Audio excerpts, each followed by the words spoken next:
This week, relatives of 9 victims of the Sandy Hook Elementary School massacre reached a landmark $73 million settlement with gunmaker Remington. It's the first time a gun manufacturer has faced serious repercussions after a mass shooting in the U.S. Here's the mother of one of the victims after the settlement was announced. Today marks an inflection point when our duty of care to our children as a society finally supersedes the bottom line of an industry that made such an atrocity as Sandy Hook possible to begin with. Today is a day of accountability for an industry that has thus far enjoyed operating with immunity and impunity.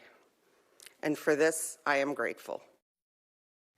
A 2005 law signed by George W. Bush protects gun manufacturers from being held liable for mass shootings.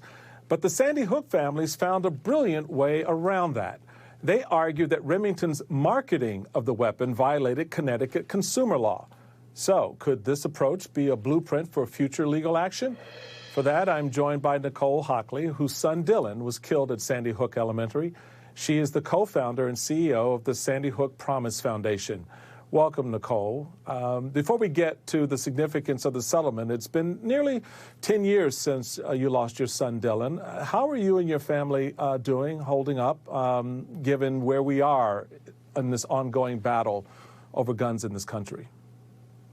Well, we still grieve for and miss and love Dylan every single day and are just working as hard as we can to ensure that his legacy, part of his legacy, is to prevent violence for others and to prevent these kind of shootings and to protect kids. That is all that we're about, is just trying to make positive change for our country. So this case was very unusual in the way it got around the federal shield law. Now, by using Connecticut consumer law, which allows legal action against companies that engage in irresponsible marketing, you argued that Remington used a militaristic campaign to market the weapon used at Sandy Hook, which you believe has special appeal to troubled young men like the Sandy Hook shooter. The Remington ad read, quote, "Consider your man card reissued." How do you believe that marketing campaign affected the tragedy, and how did you decide to focus on that marketing strategy in your suit?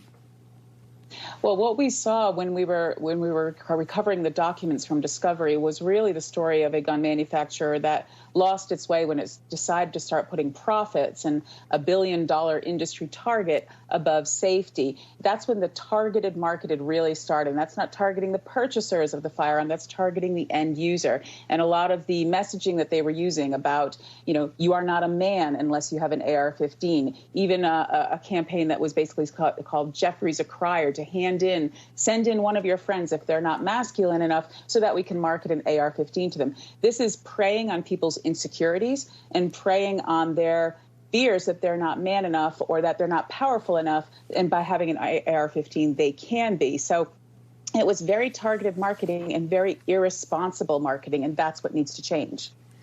So, Nicole, in the immediate aftermath of Sandy Hook and the tragedy there, it seemed like the country was, ready to turn the corner in this big debate around guns, that we finally would come together to do something about guns. I remember polling showing 90% of Americans wanted something done, and yet nothing, if very little, has changed.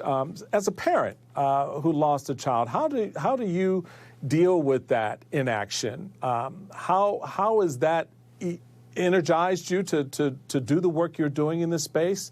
And bringing other families together around making a change relative to guns?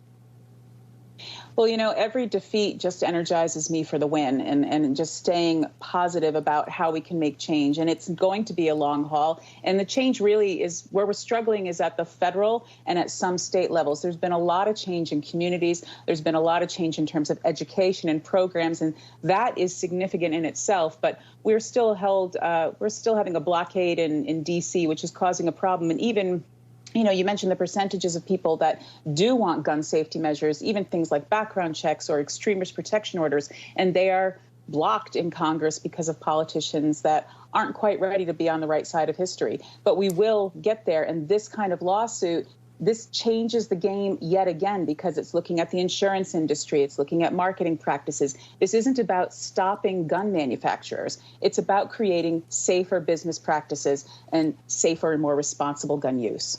And to your point, Nicole, a lot of analysts are looking at this and saying this is a watershed moment that's reverberating in the headquarters of every gun manufacturer in the country. But how significant do you believe it will be in the gun debate? Does this in some way get people to approach the gun debate differently?